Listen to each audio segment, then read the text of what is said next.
नमस्कार मु सुप्रिया देशर सर्वपुरातन दल 140तम प्रतिष्ठा दिवस पालन करुछि। दलर गौरवमय इतिहास अछि, वर्तमान आह्वान अछि, नेतृत्व रे समस्या थाई पारे किंतु ता सत्ते दल तार काम जारी रखिछि। राज्य रे विभिन्न स्थान रे देशर स्थिति रे ए संपर्क रे अधिक आलोचना करबा पई हम सहित अछंती एआईसीसी रो मुखपात्र रहिचंती डॉक्टर हमीद हुसैन रहिचंती। हमीद सर स्वागत करुछि आलोचना को एवं आपनकु अभिनंदन जे आपण जो दल रे अछंती से दल 140तम प्रतिष्ठा दिवस पालन करुछि। ए संपर्क रे आपनकर प्रतिक्रिया कोन, आजिर दल केमिति स्थिति रे अछि? सुप्रिया मु आपण माध्यम रे सारा भारत वर्ष समस्त को विशेषकर कांग्रेस वर्कर्स और कांग्रेस लीडर्स को आपन आज बधाई देवा चाहूँ, मुबारकबाद देवा चाहूँ। आप जानते 1885 कांग्रेस स्थापना होता तार स्थापना जो करते एओहिम करते तार प्रथम अधिवेशन प्रेसिडेंट होते डब्ल्यूसी बनर्जी। डब्ल्यूसी बनर्जी होते से बंगाल पश्चिम बंगाल लोक भल नेताटे बहुत एजुकेटेड लोकटे से स्थापना होता किंतु एटा जो तात्पर्य होता सेफ्टी भाल्व हिसाब से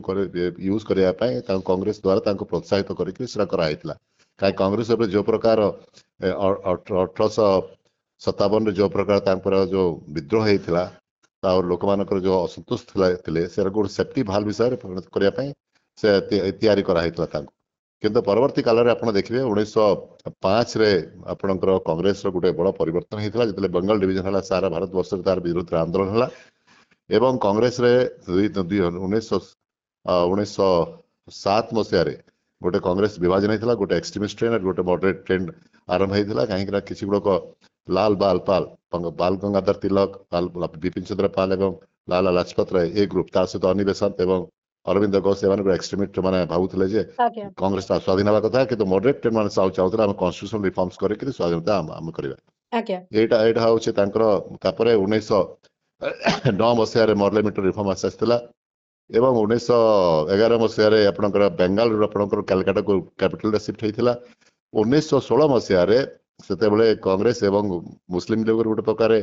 समझा होता एक्सट्रीमिस्ट और मॉडरेट ट्रेंड ऑफ नेशनलिज्म मिसिक पुणी कांग्रेस को आसते 1916 आपंकर आसला महात्मा गांधी आसिले चंपारण सत्याग्रह है अहमदा बिल स्ट्राइक है गोटे सारा देश गोटे गोटे गोटे माहौल सृष्टि है ग्रास रूट लेवल को महात्मा गांधी नहीं गले। एवं 1920 मसीह आप देखते मुझे खाली हिस्ट्री सूक्ष्म कहीदे गोटे दिन सर 1920 आपंकर असहयोग आंदोलन है 1982 चौरीचरा मुवमेंट आंदोलन को उद्र करागला कि 1927 साइमन विरुद्ध साइमन कमिशन विरुद्ध आंदोलन करागला जेहेतु से साइमन कमिशन थिला भारत जो प्रॉब्लम्स गुड़ाक समस्या गुड़ाक अध्ययन कर कौन लोक आप इंडिया नथिले 1927 29 आप पूर्ण स्वराज टा जो महात्मा जवाहरलाल नेहरू नेतृत्व जो होता पूर्ण स्वराज डाकरा दिगला अधिवेशन लाहौर अधिवेशन रे आप जानते 1930 आपंकर डांडी मार्च है तो ये कांग्रेस जो गोटे लगी कांग्रेस मास मुवमेंट कर असहयोग आंदोलन और अहिंसा दृष्टि से कले 1935 गोटे एक्ट पास है एवं राउंड टेबल कॉन्फ्रेंस कथा मुझे कहूनी कहीं तो महात्मा गांधी जाइए एवं 1937 प्रथम सरकार गठन है कांग्रेस सरकार गठन है केन्द्र में जवाहरलाल नेहरू प्रधानमंत्री है जानते क्विट इंडिया मूवमेंट है क्रिस मिशन जहाँ आसा भारतर स्वाधीनता कांग्रेस अवदान अतुलनीय कांग्रेस ही करुला से मन थी आपंकर हिंदू महासभा मुस्लिम लीग ट्रू नेशन थ्योरी कहते से सावरकर जहाँ माने पूजा करिया भलिया करंती से भी ट्रू नेशन थ्योरी कहते तो बड़ा विभाजन कार्यक्रम से कांग्रेस समस्त एकजुट कर हिंदू मुस्लिम सिख ईसाई समस्त एकजुट करके देश स्वाधीनता आनी एटा कांग्रेस गोटे गर्वर कथा। जेतेबेले भी कांग्रेस प्रसंग रे पचरा जाए आपण माने सब बेले कांग्रेस रो जो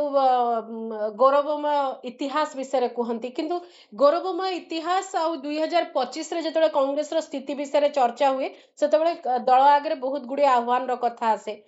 दल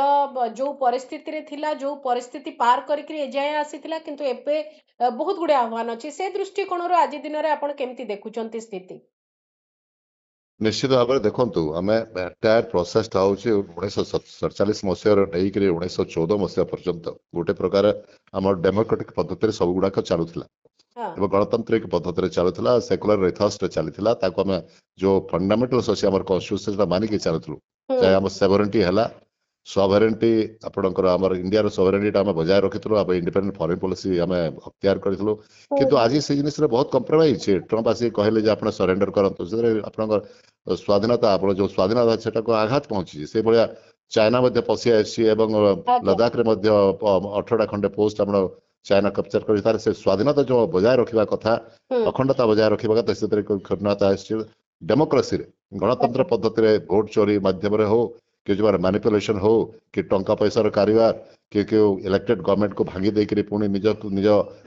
ଦଳକୁ ମିଶେଇ ଆଣିବା ଏସବୁ ଯୋଉ ପଦ୍ଧତି ଚାଲିଛି ହୁଁ ସେଥିରେ ଡେମୋକ୍ରେସିର ମଧ୍ୟ ଆଘାତ ହେଇଛି ଏବଂ ମାନିପୁଲେସନ ବହୁତ ମାନିପୁଲେସନ ଆପଣ ଦେଖିଥିବେ ମାଧେପୁରାରେ ଆପଣଙ୍କର ରାହୁଲ ଗାନ୍ଧୀ ଠିକ ସାର୍ ବିବରଣୀ ଦେଲେ ଯେ କେମିତି ଆପଣଙ୍କର ଭୋଟ ଚୋରି ହେଇଛି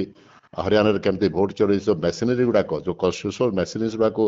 ସେମାନଙ୍କୁ ଆଉ ତାର ଇଣ୍ଡିପେଣ୍ଡେନ୍ସ ରଖିବାକୁ ଦଉନାହାନ୍ତି ମାନେ ଆଜ୍ଞା ଆଉ ଯୋଉ ପ୍ରକାର ମାନିପୁଲେସନ ଚାଲିଛି ହୁଁ ସେଥିପାଇଁ ଆମ ପାଇଁ ଗୋଟେ ବହୁତ ବଡ ଆମ ପାଖେ ଚ୍ୟାଲେଞ୍ଜ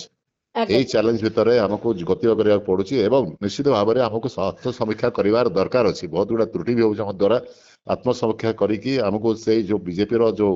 ରଣନୀତି ଅଛି ସେଟା ବୁଝିବାକୁ ପଡିବ ଏବଂ ଭାରତର ବୃହତ ତାର ଭାରତର ଯୋଉ ଅଛି ତାର ଆକାଂକ୍ଷା ଅଭିଳାଷ ଯାହା ଆଶା ବିଶ୍ୱାସ ଏବଂ ଭାରତର ନିହିତ ସ୍ୱାର୍ଥ ପାଇଁ ଆମକୁ ସମସ୍ତଙ୍କୁ ପୁଣି ଏକଜୁଟ ଆଜ୍ଞା ହେଇକି ରିଭାଇଭ କରିବାକୁ ପଡିବ ଏ ସମୟ ନିଶ୍ଚୟ ଆସିଛି ଭାବରେ ଆମକୁ ନିଜ ଆପଣ ତ ଆତ୍ମଚିନ୍ତନ ବିରୋଧୀ କରିବା ଦଳ ହିସାବରେ ବା ଅନ୍ୟତମ ପ୍ରମୁଖ ରାଜନୈତିକ ଦଳ ହିସାବରେ ନିଜର କଥା ରଖିଲେ କିନ୍ତୁ ଯେତେବେଳେ ଦଳୀୟ ସ୍ଥିତିକୁ ଆସି ଯାଉଛନ୍ତି ଦଳ ଭିତରେ କଣ କଣ ସଙ୍କଟ ଆପଣ ଦେଖୁଛନ୍ତି ଦଳର ନେତୃତ୍ୱକୁ ନେଇକରି କୌଣସି କି ଆହ୍ୱାନ ରହୁଛି କି ଦଳ ବିଷୟରେ ଯୋଉ ଚର୍ଚ୍ଚା ସବୁ ହଉଛି ଯେ ଗୋଟିଏ ପରିବାର ପାଖରେ ଏବେ ବି ଦଳ ବନ୍ଧା ରହିଛି ସେଇ ଗୋଟିଏ ପରିବାରର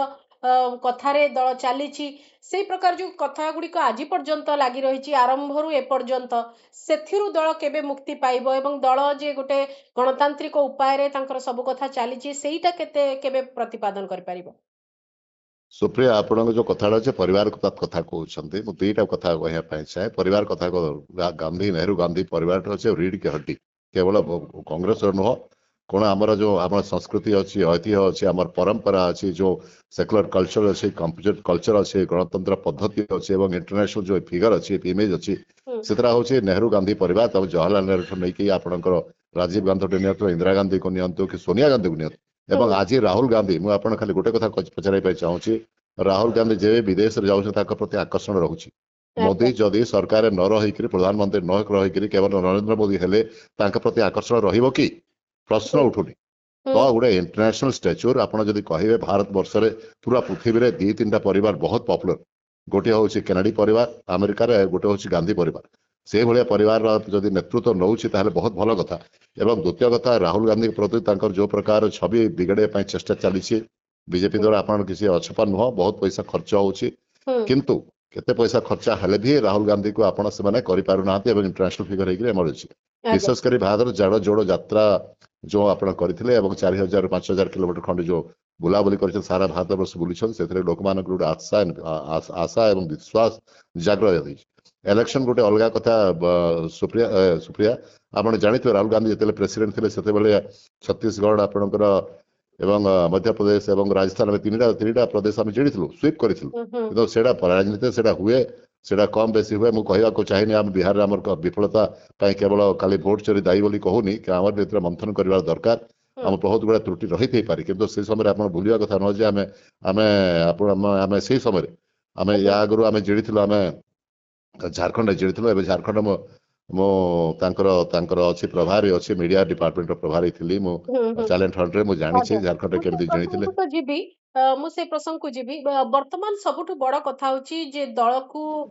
ଏକାଠି ରଖିବାକୁ ହେଲେ କର୍ମୀଙ୍କୁ ଉତ୍ସାହିତ କରି ରଖିବାକୁ ହେଲେ ବହୁତ ଗୁଡେ କାମ ଦରକାର ସେ କାମ କେତେ ଦୂର ହେଇପାରୁଛି ଏବଂ ଯେତେବେଳେ ଆର୍ଥିକ ଦୃଷ୍ଟିକୋଣରୁ ଗୋଟେ ଲେଭେଲ ପ୍ଲେଇଂ ବ୍ୟବସ୍ଥା ନାହିଁ ଗୋଟେ ଦଳ ପାଖରେ ବହୁତ ଆଉ ଅନ୍ୟ ଦଳମାନଙ୍କ ପାଖରେ ବହୁତ କମ ଆର୍ଥିକ ଦୃଷ୍ଟିକୋଣରୁ ଗୋଟେ ବହୁତ ବଡ ବ୍ୟବଧାନ ଅଛି ସେଇ ଯୋଉ ବ୍ୟବଧାନକୁ ନେଇକରି କଂଗ୍ରେସ କିଛି ଆହ୍ୱାନକୁ ସାମ୍ନା କରୁଛି କି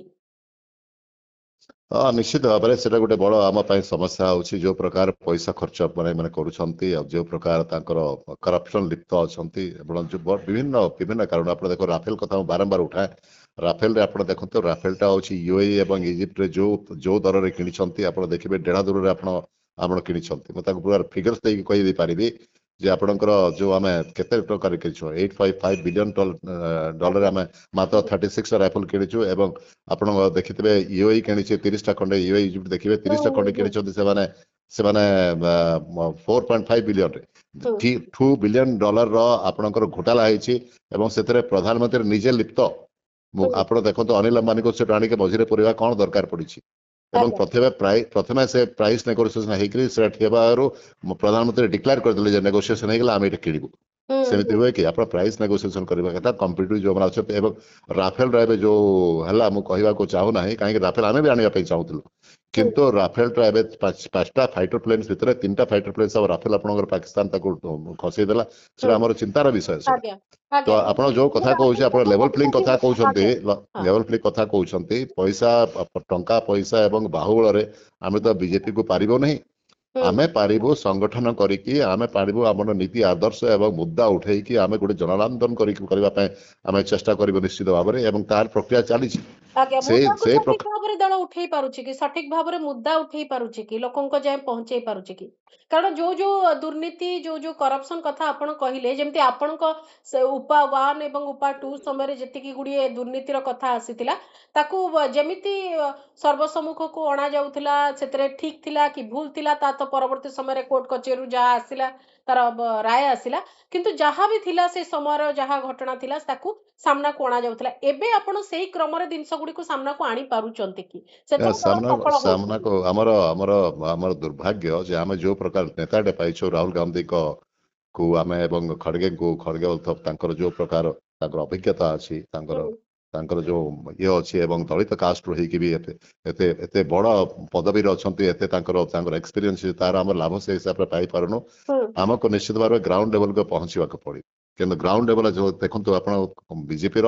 ମୁଁ ତାଙ୍କୁ ଗୋଟେ ମାତ୍ର ପ୍ରଶଂସା କରିବି ଯେ ସେଭଳି ଡିସିପ୍ଲିନ ସେମାନେ ମୋଦି ଯଦି ଆଚ୍ଛା କହିଦେବେ ସେ ଅକ୍ଷର ଅକ୍ଷର କେହି କ୍ୱେଶ୍ଚନ କରିବେ ନାହିଁ ହୁଁ ସେ ଡେମୋକ୍ରାସି ନାହିଁ ସେ ବିଲକୁଲ ଡିକ୍ଟେଟର ଭଳିଆ ସେ ଅଛନ୍ତି ସେଇଭଳିଆ ହେଇକି ସେମାନେ ସବୁ କଥା ମାନୁଛନ୍ତି କିନ୍ତୁ ଆମ ଭିତରେ ସେମିତି ଡେମୋକ୍ରାସି କିନ୍ତୁ ରହିଅଛି ଏକ୍ସେସିଭ ଡେମୋକ୍ରାସି ଦିଗ୍ବିଜୟ ସିଂ ଆଉ ଶଶି ଥରୁରଙ୍କ ଭଳିଆ ଏଲିମେଣ୍ଟସଙ୍କ ପାଇଁ ମଧ୍ୟ ଦଳ ହଇରାଣରେ ପଡୁଛି କି ନିଶ୍ଚିତ ଭାବରେ ଦିଗ୍ବିଜୟ ସିଂ ତ ଏବେ ବହୁତ ପରିବର୍ତ୍ତନ ହେଇଗଲାଣି ଏବେ କୌଣସି ସେମିତି ଲୁଜ ଷ୍ଟେଟମେଣ୍ଟ ଦଉନାହାନ୍ତି କି ଶଶି ଥରୁର କିନ୍ତୁ ଦଉଛନ୍ତି ଶଶି ଥରୁରଙ୍କର ଏବେ ରିଟ୍ରେଡ୍ ମୋ ଦେଇଛନ୍ତି ଦିଗ୍ବିଜୟ ସିଂ ଶଶି ଥରୁର ଯୋଉ ଫରେନ୍ ପଲିସି ମଝିରେ ମଝିରେ ପ୍ରଶଂସା କରିକି ସପୋର୍ଟିଭ କରିଦଉଛନ୍ତି ହୁଁ ଭୁଲ କରୁଛନ୍ତି କାହିଁକି ନା ମୋଦିଙ୍କର ଫରେନ୍ ପଲିସିଟା ବିଲକୁଲ ଆପଣ ତ୍ରୁଟିପୂର୍ଣ୍ଣ ହୁଁ କାହିଁକି କୌଣସି ନେବରିଂ କଣ୍ଟ୍ରିଜରେ ଆମର ରିଲେସନ ଭଲ ନାହିଁ ହୁଁ ମୋଦି ଯେତେ ବିଦେଶରେ ବୁଲିଛନ୍ତି କୌଣସି ପୃଥିବୀରେ କୌଣସି ନେତା ଏ ପର୍ଯ୍ୟନ୍ତ ଏତେ ବିଦେଶ ବୁଲି ନାହାନ୍ତି କିନ୍ତୁ କୌଣସି ଲୋକ କୌଣସି ଆପଣଙ୍କର କଣ୍ଟ୍ରି କୌଣସି ଦେଶ ଆପଣଙ୍କ ପାକିସ୍ତାନକୁ ନିନ୍ଦା କଲେନି ଇଣ୍ଡିଆ ପାକ୍ ୱାରରେ ହୁଁ କେହି ପାକିସ୍ତାନକୁ ନିନ୍ଦା କରନ୍ତି ବରଂ ପାକିସ୍ତାନକୁ ଚାଇନା ସପୋର୍ଟ କଲା ଆଜରବାଇଜାନ ସପୋର୍ଟ କଲା ହୁଁ ୟୁକ୍ରେନ ସପୋର୍ଟ କଲା ଏବଂ ଟର୍କି ସପୋର୍ଟ କଲା ଆମକୁ କେହି ହୁଁ ସାହାଯ୍ୟ କଲେ କି ସପୋର୍ଟ ଆଜ୍ଞା କଲେ କି ଏବଂ ରଷିଆ ସପୋର୍ଟ କରିଲା ନାହିଁ ହୁଁ ହୁଁ ହୁଁ ତ ଇଏ ଆମର ଫରେନ୍ ପଲିସିରେ ତ ଆପଣ ଗୋଟେ ଭିକମଙ୍ଗା କଣ୍ଟ୍ରି ଯାହାକୁ କହନ୍ତି ଭିକ ମାଗିବା କଣ୍ଟ୍ରି ଭିକ ମାଗୁଛି କୋଉଠି ଲୋନ ନେବ କଣ ନେବ ସେ କଣ୍ଟ୍ରିର ପ୍ରୋଫାଇଲ ପାକିସ୍ତାନ ପ୍ରୋଫାଇଲ ପଢେଇ ଦେଲେ ଆଜ୍ଞା IMF ଲୋନ ଦେଲା ଆଜ୍ଞା ଏସିଆନ ଡେଭଲପମେଣ୍ଟ ବ୍ୟାଙ୍କ ଫୋନ ଆଜ୍ଞା ଦେଲା ଲୋନ ଦେଲା ଏଠି ତ ଗୋଟିଏ ପ୍ରସଙ୍ଗ କିନ୍ତୁ ଶଶି ଥରୁର ବିଭିନ୍ନ ସମୟରେ ବିଭିନ୍ନ ପଲିସିକୁ ନେଇକରି ଆଉ ଗୋଟେ କଥା ମୁଁ ଜାଣିବାକୁ ଚାହୁଁଛି ଯେ କଂଗ୍ରେସ ଅମଳରେ ଅନେକ ଗୁଡିଏ ଯୋଜନା କରାଯାଇଥିଲା କିଛି ଆଇନ ପ୍ରଣୟନ ହେଇଥିଲା ସେ ଆଇନ ଏବେ ସବୁ ବଦଳୁଛି ସେ ଭିବିଜି ରାମଜୀ ପ୍ରସଙ୍ଗ କଥା କୁହନ୍ତୁ ବା ଯୋଉ ପ୍ରକାର ଆପଣ ସୂଚନା ଅଧିକାର ସ୍ୱରୂପ ଯେମିତି କରିଥିଲେ ସେଥିରେ ପରିବର୍ତ୍ତନ ଆସୁଛି ରାଇଟ ଟୁ ଏଜୁକେସନକୁ ନେଇକରି ଅନେକ ଗୁଡିଏ କଥା ସାମ୍ନାକୁ ଆସିଛି ଆପଣଙ୍କ ସମୟର ଆଇନ ବା ସ୍କିମ ସେ ସବୁର ପରିବର୍ତ୍ତନ ହଉଛି କେବଳ ନା ନୁହେଁ ତାର ପଲିସି ପରିବର୍ତ୍ତନ ହଉଛି ତାର ସ୍ୱରୂପ ପରିବର୍ତ୍ତନ ହଉଛି ଏ ସମ୍ପର୍କରେ ଆପଣଙ୍କର ଛୋଟିଆ ପ୍ରତିକ୍ରିୟା ନେ ସରକାର ଯେକୌଣସି ସରକାର ଆସୁ କିଛି ନା କିଛି ପରିବର୍ତ୍ତନ କରିବା କଥା କିନ୍ତୁ ପଜିଟିଭ ପରିବର୍ତ୍ତନ କରିବା କଥା ନୁହଁ ଏବଂ ଓଲ୍ଡ ୱାଇନ୍ ନ୍ୟୁ ବୋଟଲ ବୋଲି କରିବା କଥା ନୁହଁ ହୁଁ ଯୋଉଟା ଆମେ ପ୍ରୋଜେକ୍ଟ ଆରମ୍ଭ କରିଛୁ ଦେଖନ୍ତୁ ମନେଗ୍ରାଟ ଆମେ ୟୁପିଏ ସରକାରରେ ହେଇଥିଲା ହୁଁ ସେଟା ହଉଛି ଲାର୍ଜେଷ୍ଟ ସେଟା ଏମ୍ପ୍ଲୟମେଣ୍ଟ ଅପରଚୁନିଟି ୱାର୍ଲଡ ଯେତେ ପ୍ରୋଜେକ୍ଟ ଅଛି ଯେତେ ଗୁଡାକ ସ୍କିମ୍ସ ଗୁଡାକ ଅଛି ସବୁଠୁ ବେଶୀ ମାନେ ଏନକମ୍ପାସ କରିଥିଲା ବହୁତ ତାର ବ୍ୟାପକ ରୂପରେ ସେଟାକୁ ଆମେ ୟୁଜ କରିଥିଲୁ ଯଦ୍ୱାରା କି ଆମ ଗରିବୀ ଏବଂ ରାଇଟ ଟୁ ଆପଣ ଫୁଡ ଫର ଫୁଡ ସିକ୍ୟୁରିଟି ଯୋଉ ଆକ୍ଟଟା ହୁଁ ହେଲା ଯଦ୍ୱାରା କି ଆଜ୍ଞା ଆମେ ଗରିବ ଲୋକମାନଙ୍କୁ ଆଉ ମରିବା କି भोकर भोकर रहा आम जो हंगरी कंट्री आम कहूँ आम 1/3 इंडियंस आर हंगरी बोली कहते से जिनटा मैंने वर्ल्ड जो टोटल हंगरी पॉपुलेशन भर 1/3 केवल इंडिया रे थे तो सेटा को उद्धार करने जो चेष्टा करते माने सहारा आपण को प्रशंसा करने कथा एवं सेटा को स्कीम को आगो को बढ़ेवा कथा से विशेष किसी परिवर्तन न करे से पॉलिसी को करने कथा एवं जोटा को चेंज करने चाहते राम नामटा रामटा आम ऐतिह्य आम परंपरा किंतु आउ गोटे स्कीम तो करके राम ना करंतु किंतु से रिलीजियस स्टिंग देवा कथा नहीं आम राष्ट्रपिता होचे महात्मा गांधी से आम आदर्श ना गोटे कौन जिनिस चेंज करदेवा एवं सरदार आप देखो सरदार पटेल आप स्टेडियम नरेंद्र मोदी स्टेडियम करदेवा ये कौ प्रकार कार्य मत कहना ये बिल्कुल भूल नीति निंदनीय भी जे प्रत्येक आलोचना समालोचना भितर नेहरू प्रसंग को टणा जाउची एवं नेहरू को लेकरी अनेक समालोचना आज दिन रे भी रहुची एमिति की परिस्थिति आसुची जे केवल नेहरू ना थिबा स्थान गुड़िकर ना परिवर्तन बा कोनोसी कथा पॉलिसी परिवर्तन तो केवल नुहे एमिति की शिशु दिवस पालन न हो से प्रकार गोटे भावना भी तैयारी होची ए संपर्क रे छोटिया प्रतिक्रिया भारी दुर्भाग्यपूर्ण नेहरू होचंती हमर जो आधुनिककरण जोड़ा आपन स्तंभ आमर जो इंडिया में इंडिया पाकिस्तान जो आम दुई देश आप स्वाधीन है इंडिया रे आपनकर जो इंफ्रास्ट्रक्चर डेवलपमेंट है से ऑटोमेटिक जो हो कि डैम हो कि अपन फैक्ट्री हो कि आईआईएम हो आईटीआई हो जिते गुड़ा है माने 250 खंडे से आपनकर पब्लिक सेक्टर क्रिएट कले सेल है कोल इंडिया लिमिटेड है जा है सब नेहरू अमल रही नेहरू सहित क्या कंपैरिजन करि पारिबो नाही इवन इंदिरा गांधी एते पावरफुल जे पाकिस्तान को डिवाइड कले एवं पोखरान ब्लास्ट करके एटॉमिक काम पावर कले तांको भी नेहरू सहित कंपैरिजन करि पारिबो नाही करि पारिबे नाही एवं से चली नेहरू सहित कंपटीशन कर इंदिरा गांधी सहित कंपटीशन करि पारिबो कि इंडो पाक वार है तुम कौन कल मत कहना आप जिणी पार कि गोटे इंच दखल कर आम तो पाकिस्तान को 2 खंड कर बांग्लादेश मैडम करदेले से दुर्गा बोली कहते अटल बिहारी सहित कंपटीशन कर पारुन नेहरू सहित कौन कंपटीशन कर Nehru international figure Nehru is हुए तो सेतिकी टर्म रो शासन क्षमता को आसीगला परे ए जो माने कंपैरिजन टिके अधिक होची याकू प्रतिहत करिया पे दल समर्थ होची बारंबार नेहरू को जो प्रकार समालोचना करा जाउची दलर सेठी जेमती रहिबा कथा शाणित स्वर रहिबा कथा से स्वर तृणमूल पर्यंत सेमती रही पारुची देखो नेहरू ऊपर आपण जो छेप पकाया चेष्टा कर निज ऊपर पड़िबो अच्छा नेहरू को लोके प्यार करती चाचा नेहरू बोली कहती गांधी को सहित गांधी निजे माने कंप्लीट गांधी ही पारिबे नाही संपूर्ण गांधी ही नेहरू बिना नेहरू सहित मिसिकी गांधी आम देशर ऐतिह्य से परंपरा सहित जड़ित आमर से फ्रीडम स्ट्रगल सहित जड़ित आमर से आर्किटेक्ट होती Gandhian philosophy Nehru model and Gandhian model कहते आप देखो प्लानिंग स्ट्रक्चर आसी डायरेक्ट प्रिंसिपल स्टेट अच्छी कॉन्स्टिट्यूशन रे फ्रेमवर्क देवाई केवल बी.आर. आंबेडकर करना प्रिएम्बल जो देते नेहरू देते सेकुलर फिलोसफी नेहरू देते डेमोक्रेटिक फिलोसफी नेहरू देते ग्रहण कराई आंबेडकर से कंपाइल कर डेफिनेटली आंबेडकर बहुत विद्वान लोक राजेंद्र प्रसाद कंट्रीब्यूशन भूल कथा because he was the chairman of constitute assembly आमर ड्राफ्टिंग कमिटी चेयरमैन थे आंबेडकर ये कथा लोक भूलिया कथा नुह एवं नेहरू जो अच्छी जी कंट्रीब्यूट कर कॉन्स्टिट्यूशन कौन लोग करना नेहरू को सहित आप कौन प्रकार क्या सहित तुलना कर गांधी सहित पचारिबा दरकार आज दिन रे आगामी समय रे कांग्रेस कहा नेतृत्व रे आगो को बढ़िया को चाहूची राहुल करो ना प्रियंका गांधी करो नहीं राहुल निश्चित भाव में राहुल मुझे जानी भल भाव में इंटरनली मुझे जानी प्रियंका गांधी नेहरू आपनकर राहुल गांधी को नेता मानती जी विजन अच्छी जानते educated most educated he will be the most educated prime minister I am telling you is going to become prime minister से सब दिन प्रधानमंत्री हेबे टिके राज्य को फेरी आसीबा राज्य गोटी एमिति परिस्थिति रे रहिछि राज्य रे 25 वर्ष हला क्षमता ठार दूरे की रहिछि राज्य कांग्रेस एवं 2019 रु विरोधी दलर मान्यता भी हरैछि कांग्रेस राज्य रे अनेक गुडी समस्या रहिछि राज्य कांग्रेस रो समस्या आह्वान को आपण केमति देखुचंती राज्य केवल समस्या देखते अचिवमेंट भी देखो सुप्रिया आपण दिन को दिन आप देखुं आपण 2-3टा कथा कह आम नारी निर्यातना आम गोटे आंदोलन करूँ नारी सुरक्षा मन थी आप पुलिस फायरिंग फायरिंग जो प्रकार अकथनीय से आमर जिते आमर आपणकर मुखिया आमर भक्तचरण दास जो दिन दायित्व संभाले से निश्चित भाव में आम ग्राफ टा बढ़ी बढ़ी बढ़ी बढ़ी चली आप देखिए कंपेरिजन करने जो बाय इलेक्शन गोटे 5,000-7,000 वोट लेखा पाऊला ଏବେ ଆମେ ନୂଆପଡ଼ାରେ ଇଲେକ୍ସନ ଲଢିଲୁ ଏବଂ ମୁଁ ତ ୱାର୍ଡ କମିଟିର ଅଧ୍ୟକ୍ଷ ଥିଲି, ତାର ଚେୟାରମ୍ୟାନ ଥିଲି ମୁଁ ୱାର୍ଡ ରୁମର। ମୁଁ ଜାଣିଛି ଆମେ ଆମେ ବିଜେପି ପଛରେ ଛାଡ଼ିଦେଲୁ, ବିଜେଡି କୁ ପିଛରେ ଛାଡ଼ିଦେଲୁ। ବିଜେଡି ଆଉ କୋଉଠି ଅଛି ବର୍ତ୍ତମାନ? ଦିଟା ପାର୍ଟି ଯୋଉଟାକି ଭବିଷ୍ୟତ ଲଢିବା ପାଇଁ ଚାହୁଁଛନ୍ତି, କଂଗ୍ରେସ ଏବଂ ବିଜେପି। ବିଜେପି ସହିତ ଲୋକମାନେ ମର୍ମାହତ, ବିଜେପି ପସନ୍ଦ କରୁନାହାନ୍ତି, ତାଙ୍କର ଆଡମିନିଷ୍ଟ୍ରେସନ ନାହିଁ କହିଲେ ଚଳେ, କିଛି କାମ ହଉନାହିଁ। ବୋଧେ ପଶ୍ଚିମ ଓଡିଶା ବିକାଶ ପରିଷଦ ଗଠନ ହେଇନି, କର୍ପୋରେସନ ଗୁଡାକର ଚେୟାରମ୍ୟାନ ହେଇନାହାନ୍ତି। କେବେ କରିବେ? ସମୟ ସମୟ ଗଳି ଚାଲିଛି 2 ବର୍ଷ ହେଲାଣି। ଆପଣ ଗୋଟେ କର୍ପୋରେସନ ମାନଙ୍କରେ ଆପଣଙ୍କ ନେତା କରି ରଖିପାରୁନାହାନ୍ତି, ତାଙ୍କର ଅନ୍ତର୍ଦ୍ୱନ୍ଦ ଚାଲି ରଖିଛି। ମୁଖ୍ୟମନ୍ତ୍ରୀ କଣ କହୁଛନ୍ତି, କଣ କରୁଛନ୍ତି ଜଣା ନାହିଁ। ଲୋକେ ଗୋଟେ ବିରକ୍ତ ହେଇକରି ବିଜେଡିରୁ ତାଙ୍କର ସରକାର ଦୁର୍ବଳ ସ୍ଥିତିରେ ରହିଛନ୍ତି, ତାହେଲେ କଂଗ୍ରେସ ପାଇଁ ଗୋଟେ ଭଲ ସୁଯୋଗ। ସେ ହଁ ସୁଯୋଗର ଉପଯୋଗ କରିବା ପାଇଁ କଂଗ୍ରେସ କଣ ଅଧିକ କରୁଛି ବର୍ତ୍ତମାନ? କଂଗ୍ରେସ ଆମେ ଆନ୍ଦୋଳନ କରୁଛୁ, ଆମେ ସମସ୍ତ ପ୍ରୋଗ୍ରାମ ଗୁଡାକ ବିଭିନ୍ନ ପ୍ରୋଗ୍ରାମ ଗୁଡାକ ଚାଲିଛି ଏବଂ ଆଗାମୀ ଦିନରେ ଆନ୍ଦୋଳନ ମାନେ ତୀବ୍ରତର ହେବ। ଆମେ ତ ଇଲେକ୍ସନରେ ବର୍ତ୍ତମାନ ମାସେ 1.5 ମାସ ଖଣ୍ଡେ ଲାଗି ରହିଥିଲୁ, କିନ୍ତୁ ଆପଣ ଦେଖୁଥିବେ ଏବଂ ଆପଣଙ୍କ ଆମ ମୁଖିଆ ଭକ୍ତଚରଣ ଦାସ ବିଭିନ୍ନ ଜାଗାକୁ ଯାଉଛନ୍ତି, ତାଙ୍କର ପଦଯାତ୍ରା ବି ଆରମ୍ଭ ହେବାର ଅଛି ଏବଂ ବିଭିନ୍ନ ସ୍କିମ୍ ଗୁଡାକ ଅଛି ତାଙ୍କର। ଦଳ ଭିତରେ ଯୋଉ ବିଦ୍ରୋହ ରହୁଛି, ନେତୃତ୍ୱ ଉପରେ ପ୍ରଶ୍ନ ରହୁଛି, ବିଭିନ୍ନ ସମୟରେ ନେତାମାନେ ଦଳ ବିଷୟରେ କହୁଛନ୍ତି, ଦଳର ବିଶୃଙ୍ଖଳାର ଛାଟ ପଡୁଛି, ଅଲଗା ରହୁଛନ୍ତି, ଏଇ ଯୋଉ ପ୍ରସଙ୍ଗ ଗୁଡିକ ଚାଲିଛି, ତାକୁ କେମିତି ଆଡ୍ରେସ କରୁଛି ଦଳ? ମୁଁ ତ ଆପଣ ବିଦ୍ରୋହ କହନ୍ତି, ମୁଁ ତ କହୁଛି ଭାବେ ଏଇଟା ଡେମୋକ୍ରାଟିକ ପ୍ରୋସେସ। ଆପଣ ଯେତେବେଳେ ଆପଣ ଜାଣିଥିବେ ସର୍ଦ୍ଦାର ପଟେଲଙ୍କ ଭ୍ୟୁ, ନେହେରୁଙ୍କର ଭ୍ୟୁ ଏବଂ maulana ଆଜାଦଙ୍କର view, Subhash Chandra ବୋଷଙ୍କର different views ଗୁଡାକ ଥିଲା ଏବଂ ସେଟା ଟର୍ଣ୍ଣିଂ ଆଉଟ୍ କରିକି କଂଗ୍ରେସ ଚାଲିଥିଲା। ଏବେ ବି ଆମ ଭିତରେ ଓଡିଶା ହଉ କି ସେଣ୍ଟରରେ ହଉ, ଯଦି ସେଥିରେ ରାହୁଲ ଗାନ୍ଧୀ କହନ୍ତି ସେ କଥାଟା ଯେ ଆମ ଭିତରେ ଡେମୋକ୍ରାସି ଅଛି, ଆମ ଭିତରେ କ୍ରିଟିସିଜମ କରୁ, କିନ୍ତୁ ଗୋଟେ ଦାୟରା ଭିତରେ ଗଣତନ୍ତ୍ର ଦୃଷ୍ଟିକୋଣରୁ ବିଦ୍ରୋହ କିନ୍ତୁ କିନ୍ତୁ ବିଦ୍ରୋହ କହୁନି,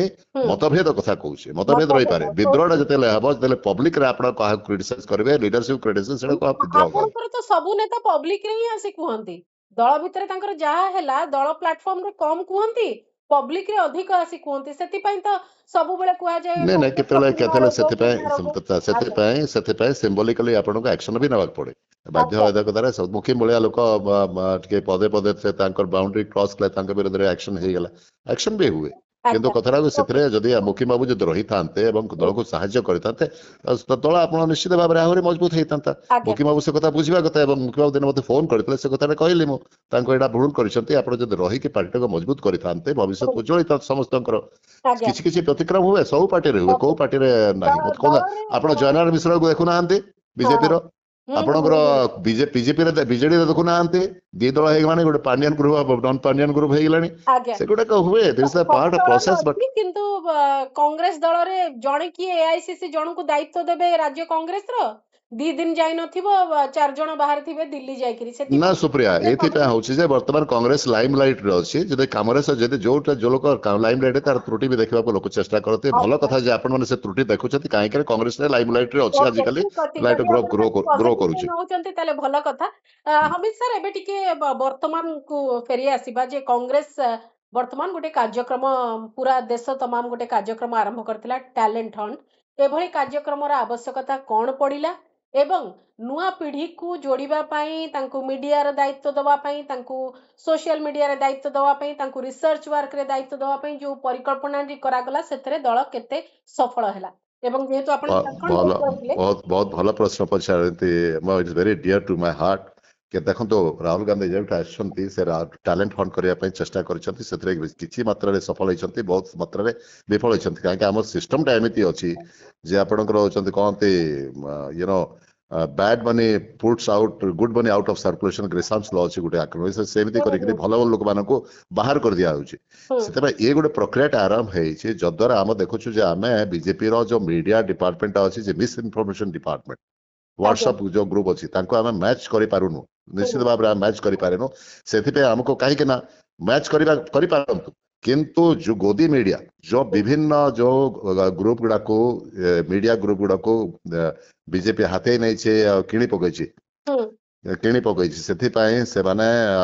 ସେଥିପାଇଁ ଆମକୁ ଟିକେ ଅଧିକା ମେହନତ କରିବାକୁ ପଡିବ। ସେଥିପାଇଁ ଆମେ ଟ୍ୟାଲେଣ୍ଟେଡ ଲୋକମାନଙ୍କୁ ସର୍ଚ୍ଚ କରିବା ପାଇଁ ଚାହୁଁଛୁ।